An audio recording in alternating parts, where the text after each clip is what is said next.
야권의 대표 스피커 두 영맨들의 화끈한 토론 한판 YMCA 토론 시간입니다. 오늘도 두 분과 함께합니다. 여수와 순천 YMCA 김대희 김석 총장님 어서 오세요. 네, 안녕하지 못합니다. 네, 안녕하세요. 네, 어서 오셔야 됩니다. 그래도 네. 예, 또 오늘도 와주셔서 감사드립니다. 한 주간 어떻게 보내셨습니까? 라는 질문을 좀 표정을 보아서 제가 드리기가 좀 죄송스러운 느낌인데 어떻게 보내셨어요?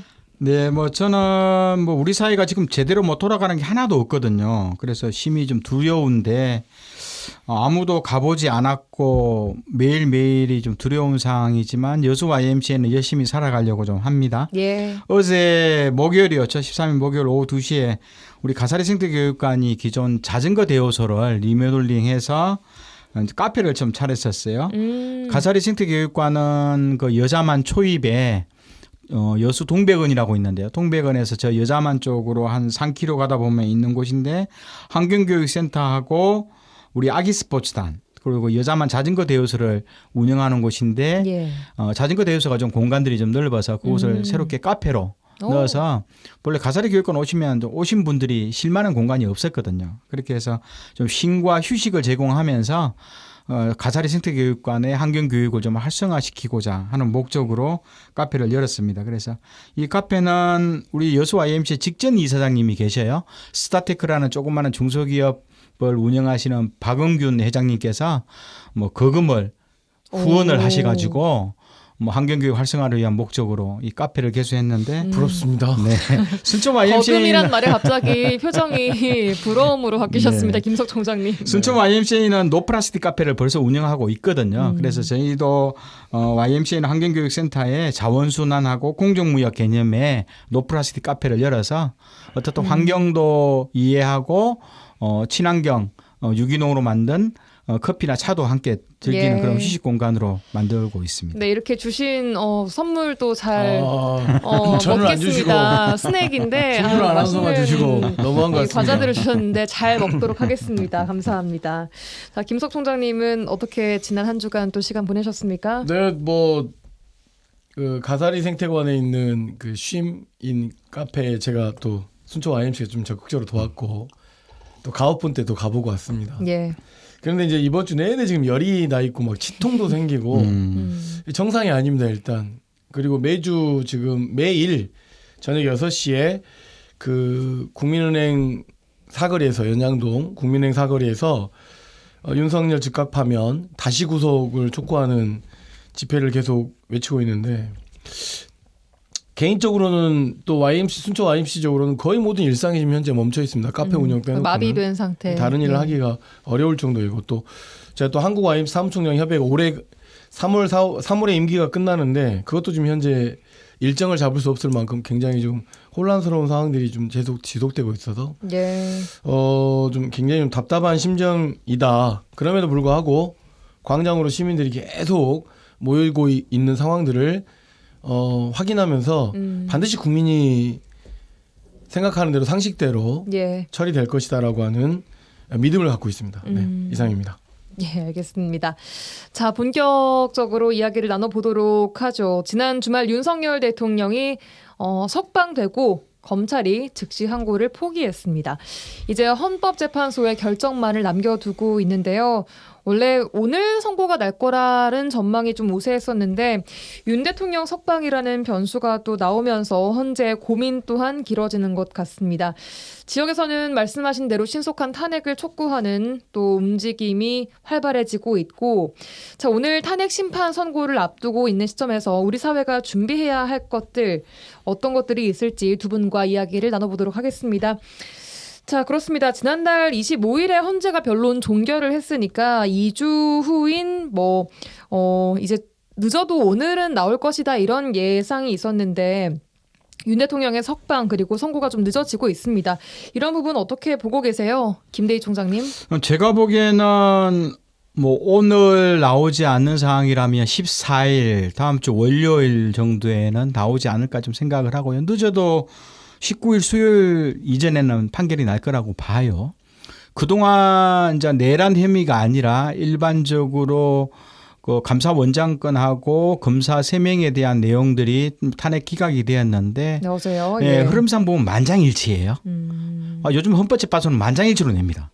그래서 기각을 시켰는데 다음 주에 나오게 될 대통령의 그 내란 혐의에 대한 헌법재판 결과도 아마 기각 전체적으로 만장일치로 기각이 아니라 파면 정도 인용될 거라고 저는 보는데 어떻든 이번 기회에 검찰과 법원은 굉장히 정치적 판결을 좀 했다. 오히려 검찰 같은 경우는 본인이 가지고 있어야 될 고유한 기능과 항고에 대한 기능과 역할을 하지 않음으로써 예.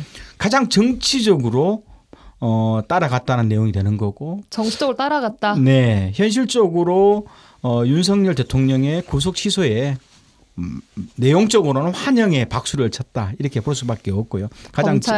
검찰은 가장 정치적인 행위에 본인도 만장일치 박수를 쳤다라고 볼 수 있고 법원은 아니 일제 해방 이후에 우리나라 정부가 새롭게 만들어지면서 만들었던 70여 년 동안 이루어졌던 법 체계를 하루아침에 날로 기준으로 해왔었는데 하루아침에 이게 공론의장으로 논의해봐라 하면서 법원에서 던졌거든요. 예. 아니 법원의 판사는 판결로서 이야기해야 되는데 오히려 공론화장으로 정치적 행위처럼 그 정치인들이 하는 거거든요. 거기 던지는 거에 대한 내용을 보면서 법원과 검찰의 중립성에 대한 심각한 실망감들을 국민들은 좀 느꼈다고 보는 거고요. 네. 그래서 국민들은 이런 법원과 검찰의 판결에 대해서 굉장히 정치적 판결과 거기에 대해 동의한 행위에 대해서는 엄중한 자기 비판을 할 거라 보는 거고 사법체계, 검찰개혁의 필요성만 더 느꼈다. 이렇게 저는 보고 있습니다. 예. 국민들도 혼란스러운데 말씀하신 부분 때문에 그 법조계에서도 굉장히 좀 혼란스러워한다고 지난 저희 법정 시간에 또 변호사님께서 말씀 주셨습니다. 김수옥 총장님께서는 어떻게 보셨어요? 지난 한 주간에. 일단 대단히 혼란스러운 전국으로 빠뜨렸던 주범들이 대체적으로 다 이 법과 연관된 사람들입니다. 법원이 그 구속 그 취소 요청을 받아들였고 돌이켜 보니까 그 상황을 날로 계산하라고 했는데 시간으로 계산했고 또 계산한 시간도 실제 맞지 않았는데 이거 상황을 검찰이 또 바로 즉각 항고하면 됐는데 즉각 항고하지 않았고 그리고 오늘 금요일까지가 즉각 항고 기간인데 아무것도 이루어지지 않고 있고 이 상황이 대단히 놀라운 일인 거죠.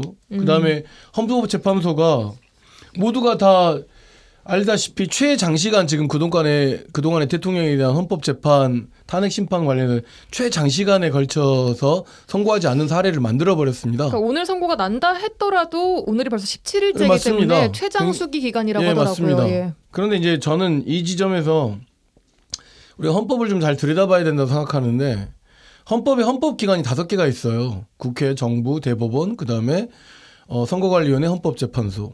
지금 연관되어 있는 건 헌법재판소와 어떻게 보면 대법원이라고 봐야겠죠. 검찰까지. 다 뭐 하는 사람들이냐면 대한민국의 모든 권력은 국민으로부터 나온다고 되어 있잖아요. 근데 이 모두가 다 국민으로부터 나온 권력이 아닙니다. 시험 봐서 획득한 권력인 거죠. 무슨 이야기냐면 이 사법체계에 대한 국민통제권에 대한 문제가 심각하게 다음 정부에서는 정말 심각하게 논의되지 않으면 제2, 제3의 계엄이 왔을 때 또다시 이런 혼란들이 만들어질 거고 만약에 탄핵이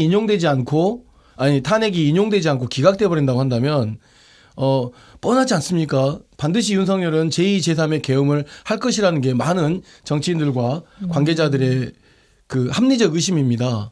그랬을 때 이 혼란을 누가 잠재울 수 있겠습니까? 아무도 없는 것이죠.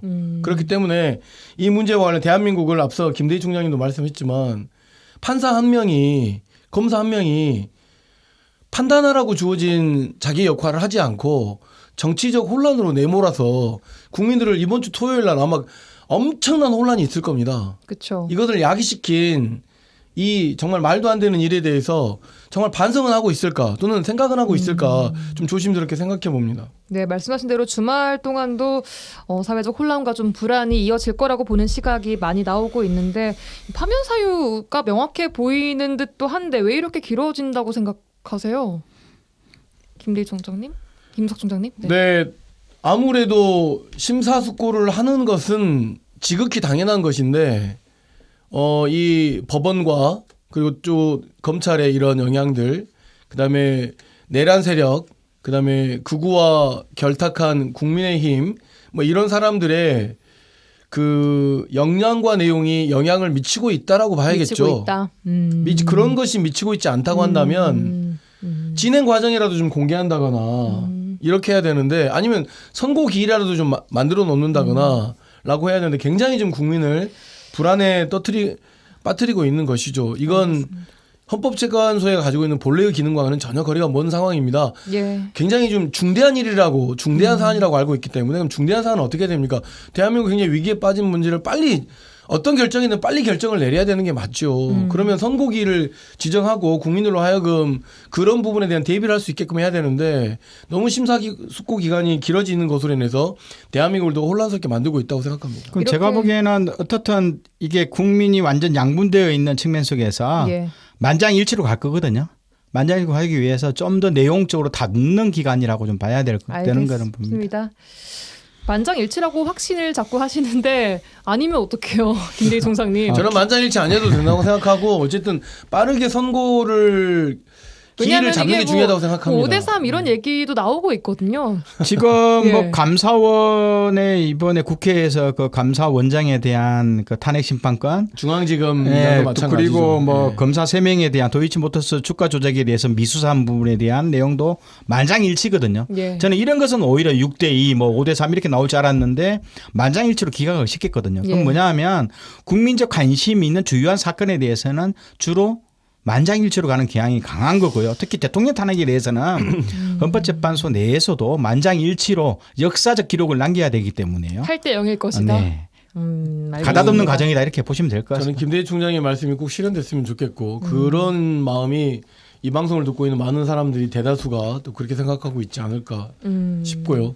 또 우리 헌정 질서를 바로잡고 민주주의를 회복하는 그 시작도 그렇게 되어야 된다. 그렇지 않고는 이상한 나라 되는 겁니다. 실제 이상한 나라. 우리가 만들어놓은 국격이 그냥 곤두박질 치는 거죠.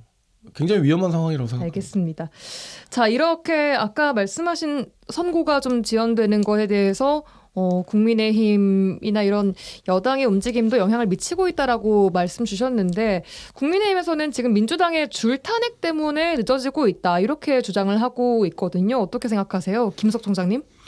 일단 민주당의 줄탄핵이라고 하는 발언 자체가 굉장히 어떻게 보면 국민의 정서가 좀 덜 떨어진다고 생각하고 어떤 예를 부분에서요? 들면 예. 서울중앙지검장의 도이치모터스 그 수사 과정에서 보여준 검사들의 바르지 못한 태도랄지 감사원에서 보여준 바르지 못한 태도를 정부 차원에서 바로잡을 수 없고 국회 차원에서 바로잡을 수 없으니까 선택한 것이 바로 헌법재판소에 탄핵을 신청하는 거였습니다.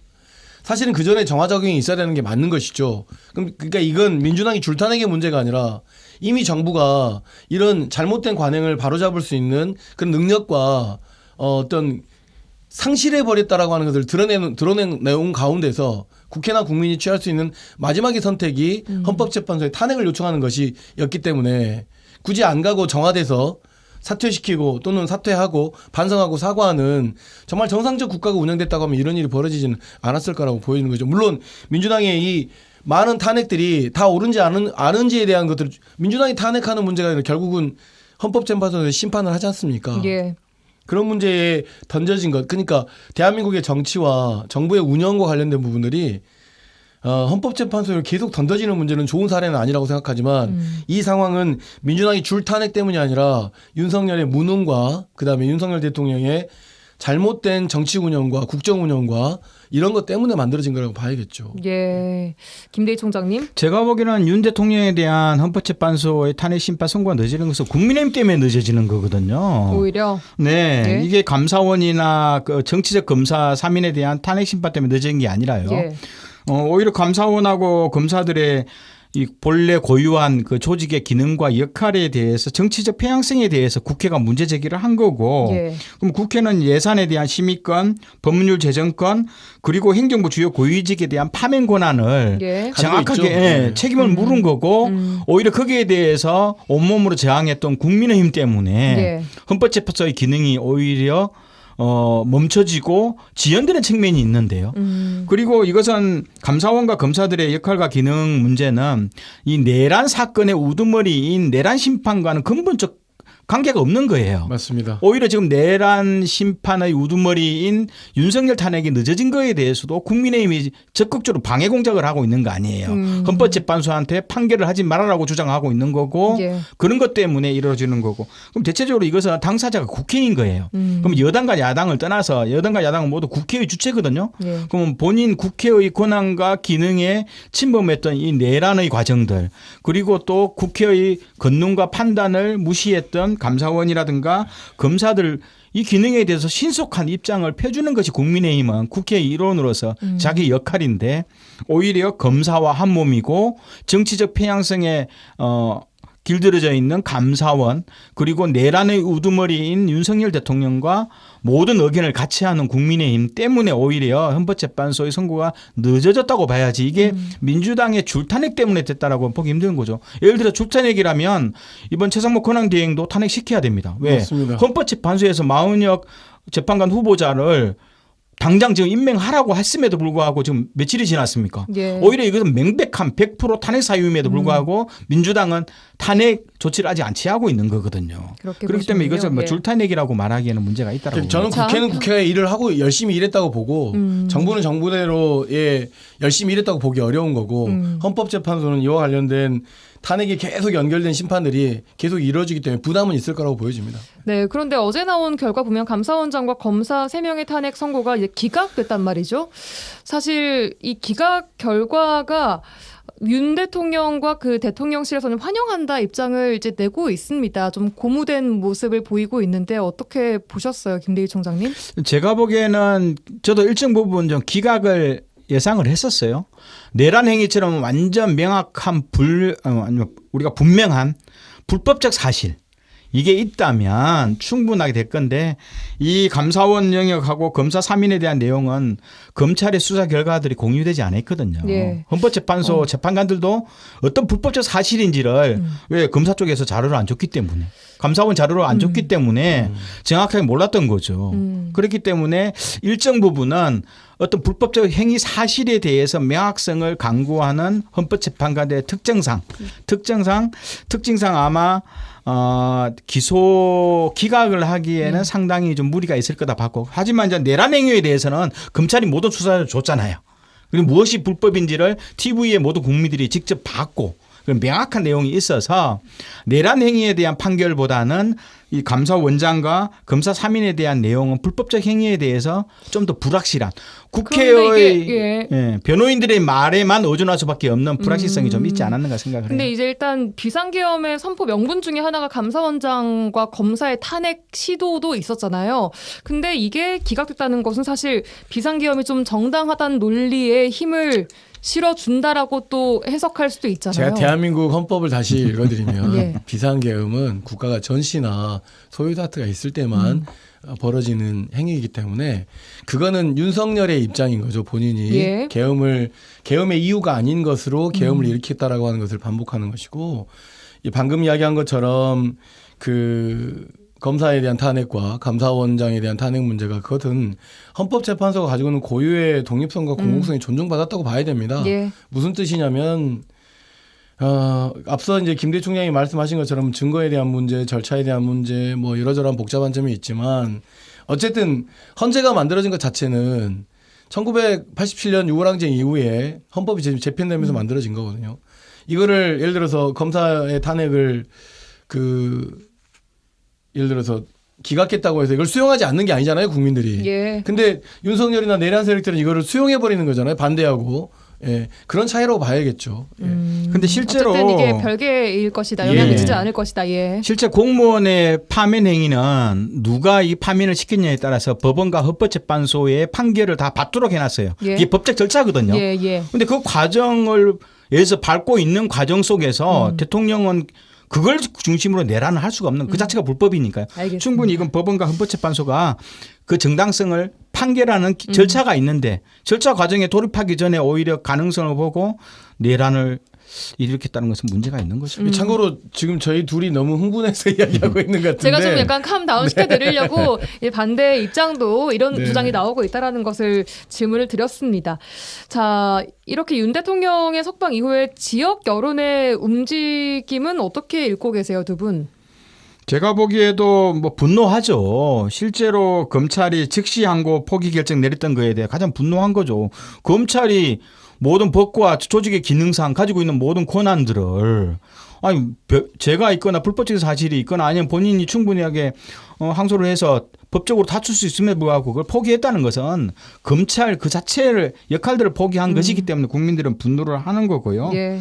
그래서 실제로 강기정 강주시장을 포함해서 김용혁 전원 도지사 등 해서 더불어민주당 소속 5개 광역시도 시장들이 결국은 윤석열 대통령이 석방에 대해서는 국민의 법 감정을 인정하지 못하는 그런 어처구니없는 정치적 행위라고 뭐 이렇게 주장했던 이유들이 뻔한 거거든요. 이렇게 네. 광역시도지사들은 그 해당 권역의 시민들의 정치적 분위기, 분노하는 마음을 담아서 입장을 냈고 강주 전남만큼은 이건 명확하게 80, 90% 이상은 검찰의 정치적 행위에 대해서 분노하고 있다. 이렇게 네, 봐야 됩니다. 시도지사 움직임까지 짚어주셨습니다. 김석 총장님.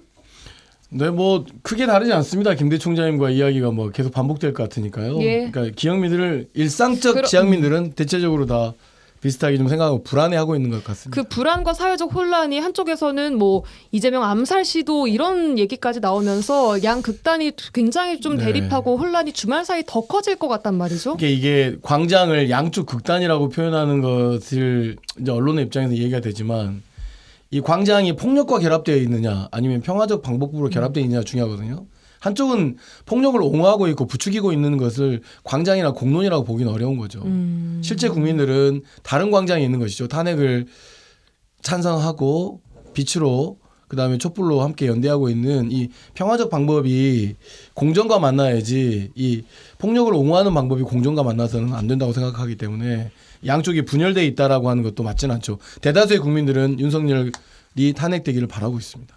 그런 게 있는 것 같고 그다음에 이제 그런 염려들이 지금은 아주 그냥 징글징글하다. 그리고 이제 제발 좀 끝났으면 좋겠는데 장사도 안 되고 힘들어 죽겠는데 이제 YMCA 옆에 있는 식당들의 사장님들의 말씀입니다. 제가 방송 간다니까 꼭 좀 전해달라고. 네. 정말 힘들다고. 정말 힘들다고. 제발 국가가 좀 정상화됐으면 좋겠다는 말씀을 하셨습니다. 그 모든 국민이 느끼고 있는 피로감이나 또 힘듦, 어려움은 다 비슷할 것 같습니다. 자, 이 선고 이후가 더 문제인데요. 어떤 결론이 나오든 간에 사회적 혼란을 좀 피해가기는 어려워 보입니다. 방금 말씀드린 이 질문과도 연결되는 것인데 사실 뭐 양분되어 있는 게 아니라고 말씀은 하시지만 어쨌든 보이는 현상은 양분되어 보이는 있는 게 현상을 맞죠. 네. 두고 이야기를 하자면 그렇습니다. 그래서 이 사회적 혼란이 더 심해질 수도 있겠다라는 우려가 나올 수밖에 없거든요. 어떻게 예상하세요? 그렇기 때문에 헌법재판소가 이 선고 과정을 만장일치로 결정을 해야 하는 겁니다. 그리고 그 만장일치 선고가 굉장히 중요한 어떻게 보면 대한민국의 헌정질서와 민주주의를 바로잡는 이 혼란을 바로잡는 것이다라고 하는 공통된 국민의 인식이 필요한 것이죠. 혹시 그 만장일치가 아니면은 어떤 조금 더 이제 반대해서 힘을 얻을 수도 있을 거라고 이제 보시나요? 그렇지는 그거 가지고? 않겠지만 사회적 합의라고 하는 것들 방식이 그 이후에 압도적으로 이 문제와 관련해서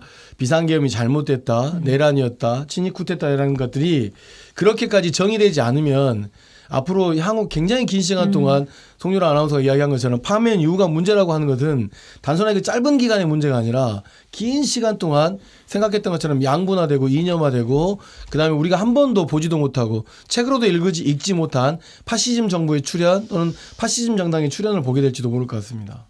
김대희 총장님은 어떻게 이후 예상하세요? 뭐 어떻든 결론이 뭐 선고가 이루어지면 예. 파면이 그 기본적으로 인용이 되면은 저는 조기 대선 과정에 어떻든 뭐 치유의 속도는 빨라질 거다. 이게 치유의 속도? 네, 대선 과정 속에서 예. 어떻게 국민을 화합할지 그리고 어떻든 조기 대선 들어간다면 선거 빨리 이루어져서 인용이 되어서 들어간다면 검찰 수사도 공수처나 검찰과 경찰의 기본적인 여타 수사도 굉장히 빨라질 거다. 그러면서 물론 이것은 이제 뭐 법원, 고등법원, 대법원까지 가는 재판 과정은 길어지지만 수사는 굉장히 빨라질 거다. 그래서 명확하게 국민들이 약간은 고개를 갸우뚱했던 불명확한 사실도 명확히 이루어지면서 죄가 있고 없음이 더욱더 밝혀지면 오히려 수많은 사람들이 입장 정리가 빨라질 거다. 그래 구구적 입장에 나름대로 귀를 기울였던 사람들도 뭐 검찰과 경찰과 공수처의 다양한 수사를 했는데 일관적인 내란 수사에 대한 흐름이 나오고 거기에 동조했던 사람들의 불법적 사실이 밝혀진다면 예. 빨리 수긍을 하면서 조기 대선을 통해서 선출된 대통령 중심으로 힘을 모아내고 그러면서 새로운 사회적 대개혁 과제들, 예. 헌법 개정 과정들 그리고 정권의 안정화 문제에 상당히 많이 집중할 거다. 네. 이렇게 저는 봅니다. 오히려 좀 혼란이 정리될 수 있겠다라고 보시는군요. 네, 그렇죠. 정리되게 해야죠. 그거 말고는 다른 방법으로 정리할 수 있는 상황은 없습니다. 그러니까 사회대 개혁을 외치고 있는 여러 가지 이유 중에 하나는 그러니까 한쪽의 편을 들어주자는 게 아니거든요. 예. 원래 이제 헌법이라고 하는 것이 통치자가 가지고 있는 권력을 제약하기 위해서 만들어진 겁니다. 근데 헌법을 자꾸 통치자의 그 통치 행위라고 지금 이용하고 있는 것이기 때문에 문제이지 않겠습니까?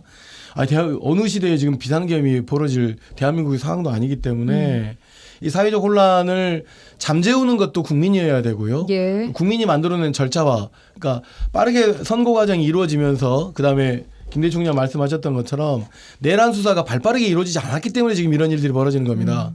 내란 수사가 발빠르게 이루어지고 계엄이 어떻게 계획됐고 비상계엄에 하면서 어떻게 누가 주모했고 주모한 내용이 뭔지 이런 것들이 사실적으로 발빠르게 국민들에게 공유되고 밝혀졌다면 이런 혼란스러움보다는 양심 고백이나 그런 것들이 더 많아졌겠죠. 그런 문화들이 만들어지지 못한 문제이기 때문에 대단히 지금 현재 혼란스러움이 야기되고 있다고 볼 수 있습니다. 알겠습니다. 사회 대개혁 이야기해 주셨는데 이렇게 사회 의제들을 꾸준히 두 분께서도 좀 시민 단체로서 좀 제시를 해오고 계십니다. 자, 앞으로 우리 사회가 준비해야 할 것들 뭐라고 생각하시는지 정리 부탁드리겠습니다. 김대희 총장님. 저는 이번 기회에 보면서 지난주부터 이 대통령 구속 취소가 이루어지면서 사법개혁에 대한 핵심이 주요한 제1의 관심으로 떠오르더라고요. 사법개혁. 네. 헌법금 개정이 필요한 영역인데 기소와 재판 과정 속에서 무소불위의 권력을 가지고 있는 이 기소권과 수사권을 통제하는 검찰의 기능을 뿔뿔이 흩어놓자. 그러면서 공수처와 경찰의 수사 기능과 또 공수처는 일부 기소 기능을 가지면서 검찰의 권능을 세 개로 분리시켜야 된다. 이 문제는 정확하게 국민들 대부분이 오히려 다 함께 입장을 가져가는 과정이고 법원도 판사 한두 명한테 국가적 판결을 맡기게 문제 있다. 바로 시민 배심원단. 기소 단계에도 시민들이 참여를 하고 재판 과정에도 그렇죠. 참여 재판처럼 기소에도 시민들의 참여단들이 가서 시민들이 가지고 있는 일반적인 상식, 법에 대한 상식들을 기소 단계와 재판 과정에 동시에 반영하도록 하자. 그러려면 지금보다도 변호사들이 배는 많아져야 되거든요. 그리고 또 검사와 판사 쪽도 인원이 더 많아져야 되고 이렇기 때문에 법조 인력들은 더 많아지더라도 국민들이 다양하게 참여를 해서 그들이 바로 판사보다도 더 우선적인 판결을 하고 그 결정에 뭐 법리적 흐름만 판검사들이 따라가도록 만드는 배심원단이 의외로 많은 국민들 관심과 지지가 향후 사회 대개혁의 과정에 포함된다는 것이 이번 주의 전체적인 흐름입니다. 공정한 판단을 네. 위해서 그렇게 보시는 거예요. 알겠습니다. 저는 국민 권력을 제도화해야 된다고 생각합니다. 국민 권력을 예. 제도화해야 한다. 1960년 4.19가 있었습니다. 이승만을 하야시켰죠. 국민이. 그래서 4.19 혁명이라고 합니다. 그에 이제 선거가 있었고 제2공화국이 들어섭니다. 누구의 눈치를 많이 받겠습니까? 국민의 눈치를 많이 받겠죠. 그래서 읍면 동장뿐만 아니라 예. 전국의 시군 그 군수까지 다 직선제로 뽑았습니다. 또 하나가 있습니다. 심지어 판사까지도 국민이 뽑았습니다. 무슨 이야기냐? 권력을 국민이 통제하겠다라고 하는 우리 헌법 2조에 나와 있는 모든 권력은 국민으로부터 나온다라고 하는 것을 헌법적으로 제도적으로 만들기 위한 노력들을 했던 것이죠. 근데 이것이 1961년 5월 16일 날 무슨 일이 있었습니까?